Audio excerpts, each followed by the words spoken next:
Hi, welcome back to HardReset.Info channel. In this video, I want to show you how to use Face ID for App Store purchases. First of all, you need to enable Face ID for App Store. Let's open Settings to do it. And now let's scroll to Face ID and Passcode. And under this section, use Face ID for, you need to enable iTunes and App Store, this toggle. Then you'll be asked to enter your Apple ID password to confirm this change.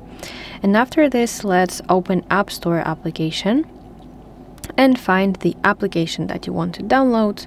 Let's press Get button. And on your screen, you will see message confirm with a side button. So you need to double click your power button and scan your face and wait until the application is downloaded. And on your screen you will see your application that you want to download. Here it is. So that is basically it. Thank you for watching. If you found this video helpful, please like it and subscribe to our channel to see more content like this.